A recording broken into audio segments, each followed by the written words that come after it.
इतिहास में मैं बागी कहला सकती हूँ, लेकिन इतिहास में ये नहीं लिखा जाएगा कि मेरे सामने जुल्म हो रहा था जो हजारों लोगों के ऊपर, वो मैंने अपनी आंखों से खड़े होकर तमाशा देखा। टूटे हुए पैर के साथ वहाँ पर जितनी हिम्मत थी उस पूरी हिम्मत के साथ मैं लोगों के लिए लड़ी। जो नेशनल मीडिया है, जिसको हम गोदी मीडिया के नाम से जानते हैं, वो वहाँ पर खड़े होकर शोर मचाना शुरू कर देता है कि अब शाहीन बाग में बुलडोजर की प्रक्रिया शुरू होगी, बुलडोजर से शाहीन बाग को ढाया जाएगा। तो शाहीन बाग के जो वहाँ पे रहने वाले बाशिंदे हैं वो क्यों नहीं घर से बाहर आएंगे?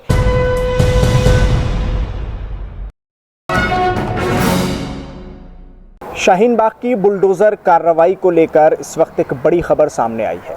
शाहीन बाग में जब बुलडोज़र पहुंचा था तो उस बुलडोज़र को रोकने के लिए आपको एक चेहरा सामने नज़र आया होगा, जो कि कांग्रेस की नेता आरफा खानम का था और काफ़ी चर्चा में भी रही। लेकिन उसके बाद जब कार्रवाई के लिए आगे बढ़ा गया तो आरफा खानम का नाम सबसे ऊपर नज़र आया और धाराएँ भी इन पर लगाई गईं। उसको लेकर आरफा ने कोर्ट मूव किया। उसके बाद क्या कुछ कोर्ट से इनको मिला है, बड़ी राहत सुनने में आ रहा है कोर्ट से मिली है। इस पूरे मुद्दे पर बातचीत करने के लिए हमारे साथ कांग्रेस नेता एडवोकेट आरफा खानम खुद मौजूद हैं।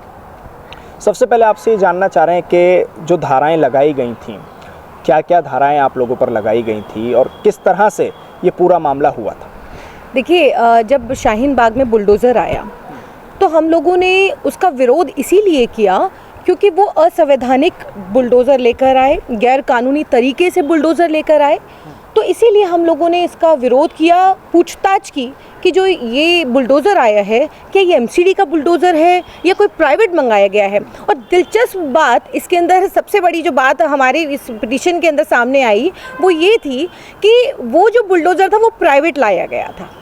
तो हम लोग जो विरोध कर रहे थे, यानी कि वो सही विरोध था। हम लोग विरोध यही कर रहे थे कि अगर आपको कहीं पर भी कोई अतिक्रमण है, आप हटाइए, कोई हमें तकलीफ़ नहीं है। लेकिन अगर आप डिमोलिशन करने आए हैं, आप किसी की बिल्डिंग को, किसी के मकान को, किसी के रोज़गार को तोड़ने आए हैं, तो उसके लिए हमें नोटिस चाहिए। कानूनी तरीके से आप जो कानून की प्रक्रिया है उसको फॉलो करते हुए आप आइए, हमें कोई तकलीफ़ नहीं है। जहाँ पर भी अतिक्रमण होगा हम आपके साथ चलकर आपका साथ देंगे, अतिक्रमण हटाने में आपकी मदद करेंगे। लेकिन जो शाहीन बाग में जहाँ पर बुलडोज़र आया, आपको याद होगा कि सुबह से ही लगातार न्यूज़ पर यह फ्लैश हो रहा था कि शाहीन बाग में किसी भी तरीके का कोई बुलडोज़र की कार्यवाही नहीं होगी। लेकिन अचानक वहाँ पर बुलडोज़र आता है और बुलडोज़र आने के बाद वो तमाम जो नेशनल मीडिया है, जिसको हम गोदी मीडिया के नाम से जानते हैं, वो वहाँ पर खड़े होकर शोर मचाना शुरू कर देता है कि अब शाहीन बाग में बुलडोज़र की प्रक्रिया शुरू होगी, बुलडोज़र से शाहीन बाग को ढाया जाएगा। आप समझिए, एक जो वहाँ पर जिसने पाई जोड़ करके घर बनाया है वहाँ पर, और ये कहा जाएगा कि वहाँ पर शाहीन बाग में बुलडोज़ शाहीन बाग को किया जाएगा, बुलडोज़र चलाया जाएगा, तो शाहीन बाग के जो वहाँ पर रहने वाले बाशिंदे हैं वो क्यों नहीं घर से बाहर आएंगे? मैं अपना टूटा हुआ पैर लेकर वहाँ पर पहुँची। वहाँ पर मैंने पूछा कि आप क्या तोड़ने आए हैं शाहीन बाग के अंदर? आप कोई नोटिस नहीं दिया, आपने किसी तरीके का कोई, हमारे पास किसी तरीके की इन्फॉर्मेशन नहीं है। न्यूज़ चैनल के माध्यम से हमें ये पता चल रहा है कि कोई कार्यवाही नहीं होगी, फिर ये क्यों? उसके बाद हमें वहाँ पर हमने जब पूछताछ की, विरोध किया, तो हमें डिटेन करके हिरासत में लिया गया और फिर हमें ये कहा गया कि आपको छोड़ देंगे। 10 घंटे बाद आपको ये भी बताना चाहती हूँ, मेरे पास इसकी पूरी रिपोर्ट है, हिंदुस्तान टाइम्स की बाकायदा पूरी रिपोर्ट है, जिसके अंदर दिल्ली प्रदेश के भाजपा के अध्यक्ष, उनके कहने पर ये एफआईआर होती है। ये एफआईआर होती है, वो भी 10 घंटे बाद ये उनके कहने पर होती है। ये बाकायदा पूरी रिपोर्ट है मेरे पास। तो 10 घंटे बाद कंप्लेन होती है हम पर 186, 353 लगाया जाता है। 186 यानी कि हमने सरकारी काम में बाधा डाली, सरकारी काम में, जो कि वहाँ पर कोई पीडब्ल्यूडी का अधिकारी नहीं था, वहाँ पर किसी तरीके कोई एमसीडी का अधिकारी नहीं था, यहाँ तक कि कोई वहाँ पे लोकल पुलिस मौजूद नहीं थी। लेकिन जब वहाँ पर शोर मचा तब सभी लोग, वहाँ की लोकल पुलिस वहाँ पर पहुंची।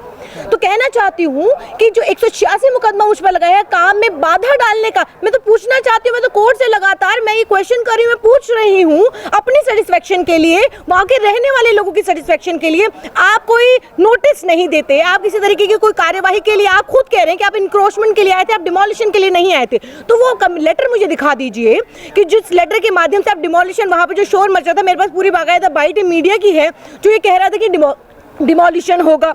तो सबसे बड़ा जो इसके अंदर भी सवाल है वो ये है कि देखिए ये नफरती नफरती बुलडोजर जो शाहीन बाग में आया था, असंवैधानिक गैर कानूनी, जो एमसीडी का कोई बुलडोजर नहीं आया, वहाँ पे प्राइवेट बुलडोजर था। तो ये जो बुलडोजर आया, बुलडोजर का हम लोग विरोध कर रहे थे, हम पर 353 लगाई गई, यानी कि हमने असॉल्ट भी किया। और असॉल्ट की डेफिनेशन हमें ये समझाई जाती है कि हमने अनॉय कर दिया, हमने जोर से बोल दिया तो वो अनॉय हुआ, असॉल्ट हो गया। आप समझिए कि 186 और 353 जो हम पर लगाई गई है वो असॉल्ट हमने किन अधिकारियों पर किया? कंप्लेन में इसका किसी का कोई जिक्र नहीं है। कंप्लेनेंट कौन है? लाइसेंसिंग ऑफिसर है, उसका कोई अता पता नहीं है कि वो लाइसेंसिंग ऑफिसर, उसका नाम नहीं है कि वो कौन है। अच्छा, तो ये और बताइए कि अब जो कोर्ट से आपको राहत मिली है उसमें क्या कुछ कहा गया है? कहा जा रहा है कि सरकार से 3 हफ्ते में कोर्ट ने जवाब तलब किया है, नोटिस भेजा है, क्या कुछ हुआ है वो और बताइए। देखिए, जो हम पर एफआईआर हुई है उसकी क्वेश्चन के लिए हम लोग हाईकोर्ट पहुंचे हैं। या मेरी पिटिशन पर जो मैंने हाईकोर्ट के अंदर डाली है उसको लेकर के सरकार से 3 हफ्ते का टाइम मांगा है जवाब देने के लिए। अब यही देखना है कि क्योंकि यहाँ पर जो 12 लोगों के ऊपर जो एफआईआर हुई है, 12 लोग एक तरफ खड़े, सरकार एक तरफ खड़ी है। और विरोध किस बात का था? विरोध सिर्फ और सिर्फ जो गैर कानूनी तरीके से जो बुलडोजर आया उसके हमने सवाल किए, और इसलिए हम पर भाजपा के प्रदेश अध्यक्ष के कहने पर ये कंप्लेंट, पूरा मामला जो आप समझ जाइए कि ये किस तरीके से पॉलिटिकल मोटिवेटेड है।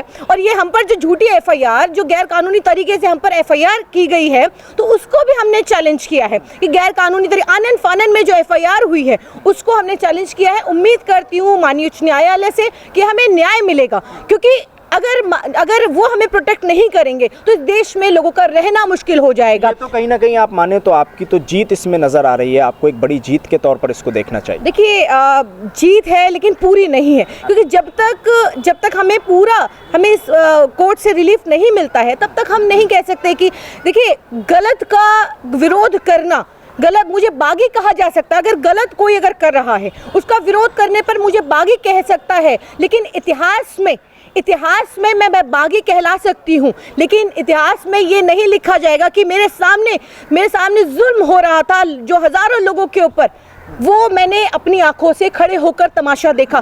टूटे हुए पैर के साथ वहाँ पर जितनी हिम्मत थी उस पूरी हिम्मत के साथ मैं लोगों के लिए लड़ी। शुक्रिया आरफा, बातचीत करने के लिए हमसे। हमारे साथ आरफा खानम इस वक्त मौजूद थी, कांग्रेस की नेता हैं। उन्होंने साफ लफ्ज़ों में ये तो कहा है कि जीत तो इसको ठीक है माना जाएगा, लेकिन अभी जब तक पूरी तरह से रिलीफ नहीं मिल जाता तब तक इस मामले को इस तरह से नहीं देखा जा सकता कि मुकम्मल और पूरी तरह से जीत हुई है। लेकिन जुल्म के खिलाफ आवाज़ उठाने वालों को इस तरह के रास्तों से गुजरना पड़ता है। दिल्ली से कैमरा पर्सन नाजिम के साथ न्यूज़ एमएक्स के लिए साहिल नकवी।